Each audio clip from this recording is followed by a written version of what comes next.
بسم اللہ الرحمن الرحیم۔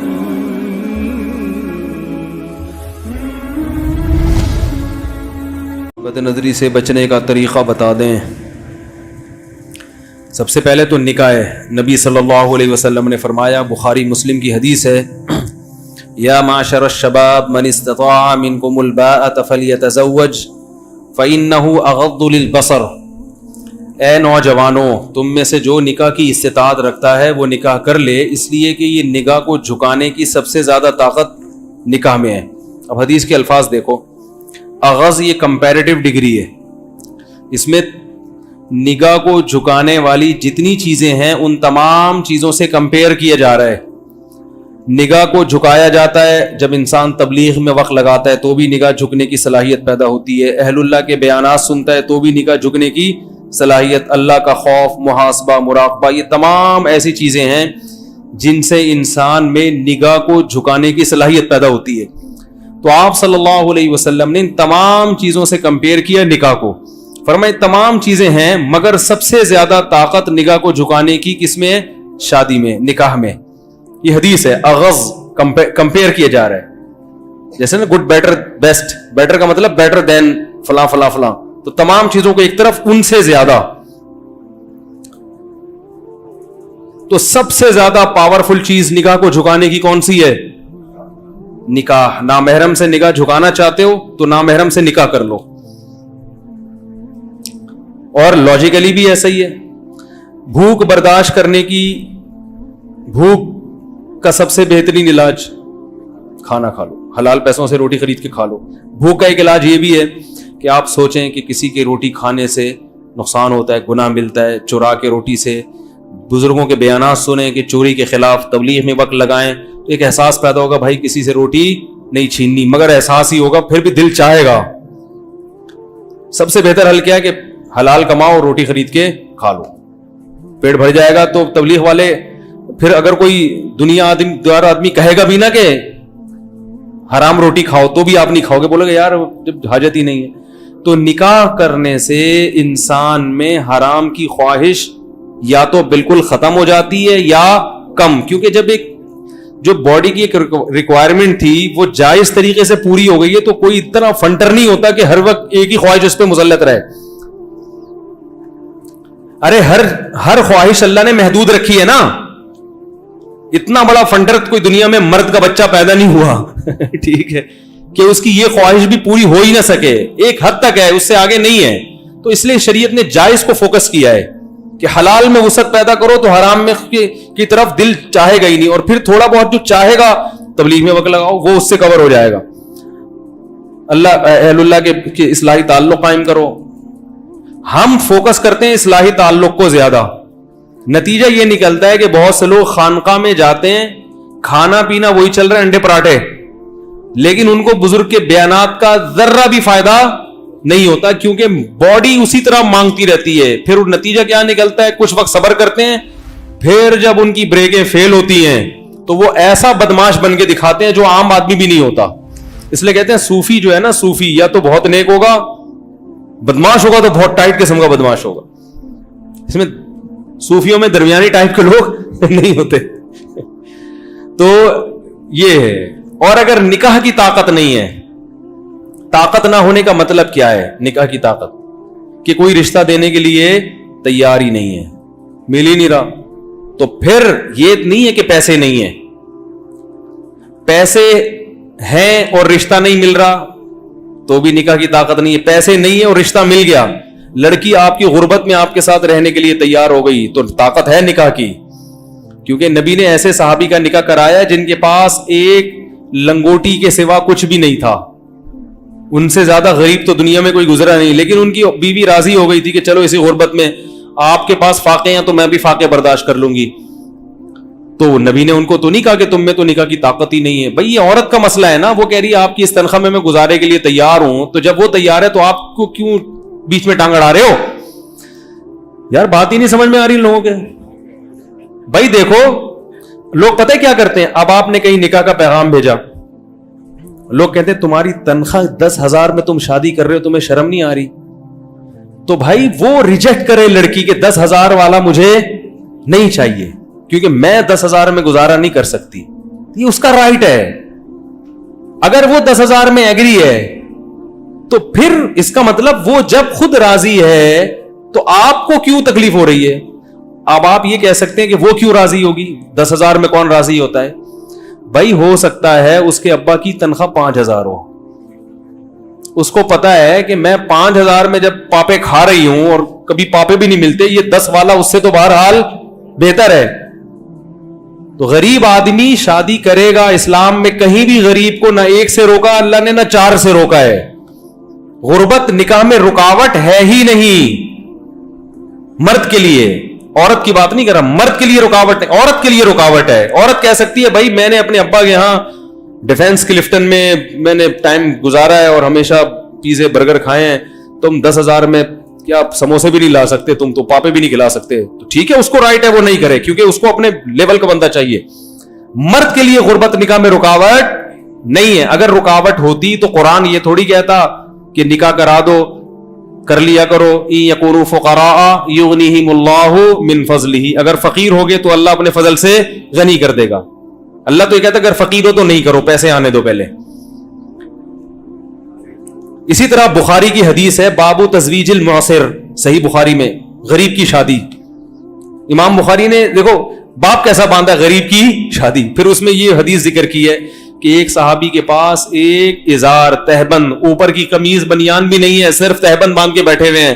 ان کی شادی کرائی نبی نے. ان کے پاس مہر کے لیے ایک انگوٹھی بھی نہیں تھی, لوہے کی انگوٹھی بھی نہیں تھی مہر کے لیے, ان کے پاس کچھ بھی نہیں تھا. مگر عورت جب راضی ہے تو وہ اس لیے راضی ہو گئی ہوگی, اس نے کہا ابھی تو میرے پاس کچھ بھی نہیں ہے تو کم از کم ایک کمانے والا میاں تو مل جائے گا نا. بھائی جیسے یہ کچھ بھی نہیں ہے لیکن پھر بھی زندہ ہے نا, اس کا مطلب کچھ نہ کچھ تو کما کے کھا لیتے ہوں گے نا, کبھی فاقہ کبھی کھا لیا. تو ہم بھی اسی طرح لائف گزاریں گے, اس حالت سے تو بہتر ہوگی جو اب گزر رہی ہے. او بھائی کیا ہو گیا؟ تو یاد رکھو آپ کی تنخواہ کم ہے تو بھی آپ شادی کریں, زیادہ ہے تو بھی. زیادہ ہونے کا فائدہ کیا ہوگا؟ مالدار لڑکیاں کی آپ کے نکاح کی پیشکش قبول کریں گی. آمدن کم ہونے کا نقصان کیا ہوگا؟ مالدار رشتے نہیں ملیں گے, ہاں اپنے سے غریب مل جائیں گے. تو اصول تو یہی ہے کہ جیسے خود ہو اسی حساب سے. آپ کی تنخواہ 10,000 ہے تو 10 لاکھ والے کو پیغام کیوں بھیج رہے ہو؟ شرم نہیں آتی معذرت کے ساتھ؟ تو جو آدمی کہہ رہا ہے میری تنخواہ کم ہے اس لیے میری شادی نہیں ہوتی, تو جھوٹ بول رہا ہے.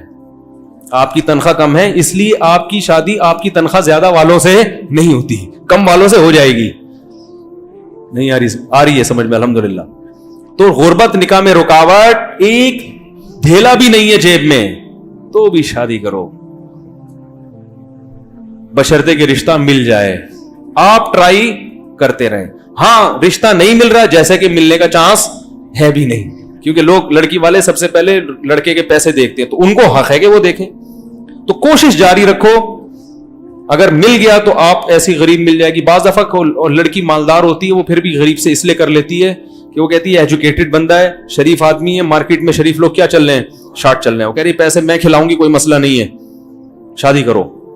تو لیکن کم ہی کرتی ہے اور کرنی بھی نہیں چاہیے, کیونکہ وہ بندہ پھر جب بیوی پہ ڈیپینڈنٹ ہو جاتا ہے نا, پھر کیا مسئلہ خراب ہو جاتا ہے, وہ حقوق نہیں ادا کرتا اور پھر پیڑے کھاتا ہے بیٹھ کے. تو عورت کو چاہیے اگر کوئی غریب سے کر رہی ہے تو دیکھے کہ چلو غربت تو برداشت کر رہی ہوں, بندہ تو ٹھیک ہونا, کہیں میری دولت پہ نظر رکھ کے نہ بیٹھ جائے. تو اگر اس کو یہ اطمینان, جیسے حضرت خدیجہ مالدار تھی, پیسہ تھا, محمد صلی اللہ علیہ وسلم مسکین تھے, مگر حضرت خدیجہ نے پھر بھی نبی سے کی, ان کو پتا تھا کہ لالچی معاذ اللہ نہیں ہے, تو کر لی. ان کا بھائی شریف آدمی ہونا چاہیے, ایماندار ہونا چاہیے, تو انہوں نے کر لی اور نبی نے بھی کر لی.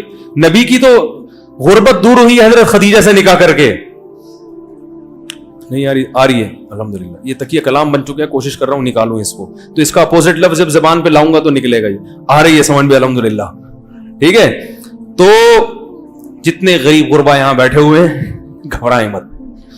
ہاں اگر کوئی لفٹ ہی نہیں کرا رہا آپ کو لڑکی والوں میں سے نہیں ہے تو پھر اس کا مطلب ہے آپ میں نکاح کی طاقت نہیں ہے. پھر حدیث کا اگلا جملہ ہے وَمَن لَّمْ يَسْتَطِعْ فَعَلَيْهِ بِالصَّوْمِ,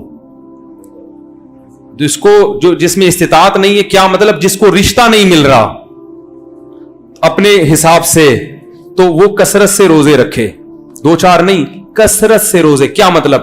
آپ میں اللہ نے ایک خواہش رکھی ہے, طاقت رکھی ہے, تو اس طاقت کی وجہ سے آپ کا نکاح کا دل چاہتا ہے, تو وہ اس طاقت کو جائز استعمال کرو. وہ رکھی اس لیے, نہیں مل رہا تو طاقت ختم کرو جسم کی. اور وہ کیسے ختم ہوگی؟ روزے سے. نہیں آ رہی ہے الحمدللہ, آ رہی ہے بات سمجھ میں. وہ کس طرح ختم ہوگی؟ روزے سے. آپ کہہ سکتے ہیں روزے کے علاوہ کچھ اور طریقے سے ہم اپنے آپ کو کمزور کر لیں, ایسا نہیں ہے, اس سے فائدہ نہیں ہوگا. کیونکہ گناہ سے بچنے کے لیے, جو گناہ سے مراد یہ والی شہوانی گناہ, ان سے بچنے کے لیے 2 چیزیں چاہیے. جسمانی طاقت کمزور ہو, روحانی طاقت مضبوط ہو. آپ کوئی ڈاکٹر سے دوا لے کے اپنی خواہشات کو کم تو کر سکتے ہیں, جسمانی طاقت تو کم ہوگی, شہوت تو کم ہوگی, روحانی طاقت دوا کھانے سے نہیں بڑھتی.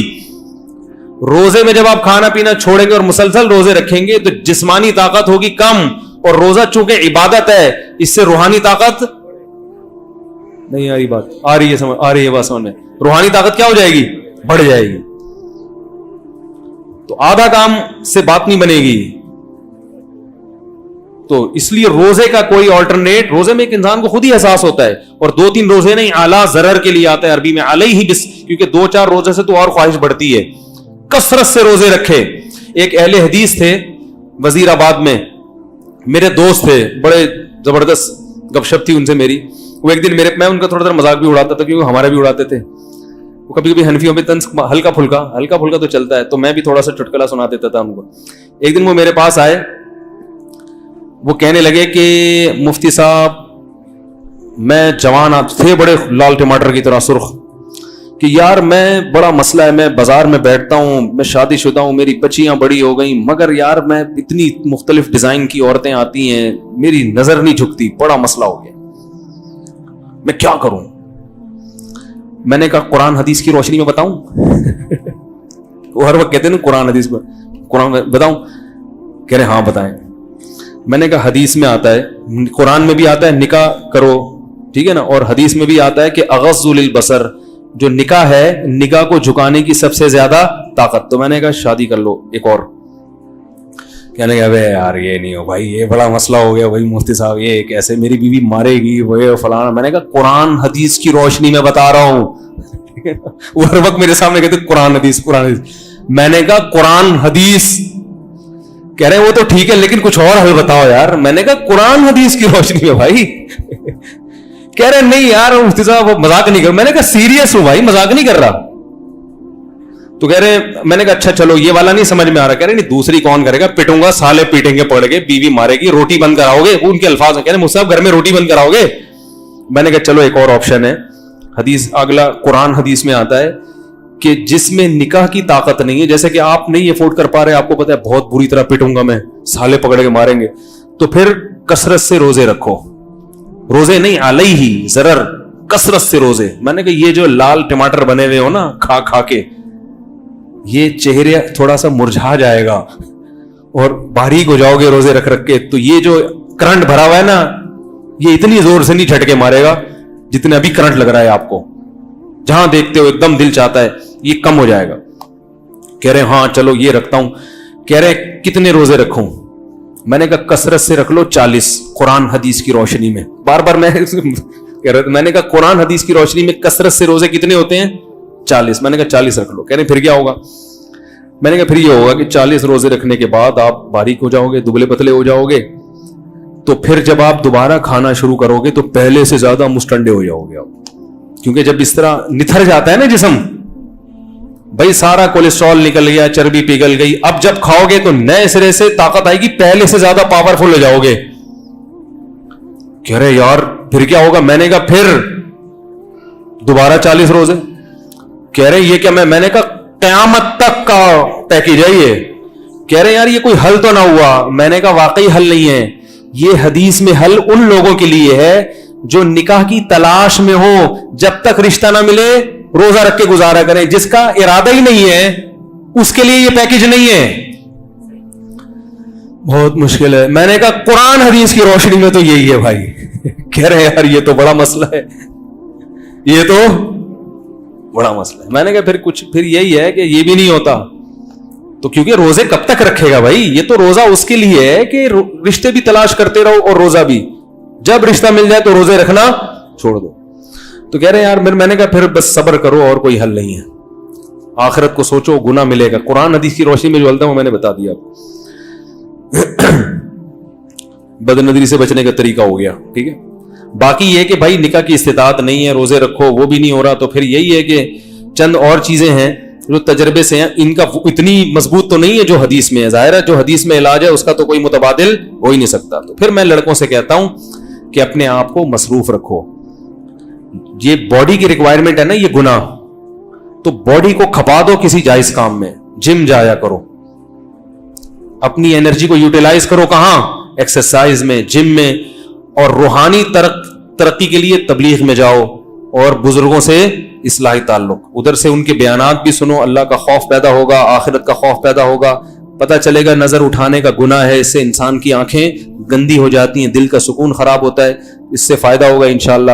اور پھر اپنے جب اچھے مثبت کاموں میں، ایکسرسائز میں اپنے آپ کو گھلاؤ گے تو ٹائم ہی نہیں بچے گا، اتنے تھکے ہوئے آؤ گے کہ رات کو آتے ہی سو جاؤ گے. تو جب یہ پازیٹیو ایکٹیویٹیز میں انسان پڑتا ہے تو نیگیٹو خود بخود ختم. اور لڑکیوں کو کوشش کرو کہ ہاں، اور آخری حل یہ کہ کبھی بد نظری ہو تو جرمانہ متعین کرو. کسی عورت کو دیکھنے کا دل چاہ رہا ہے اور آپ نے دیکھ لیا، 100 روپے نکال کے اسی وقت صدقہ کر دیے. ہر آدمی اپنی آمدن کے حساب سے، ٹھیک ہے نا.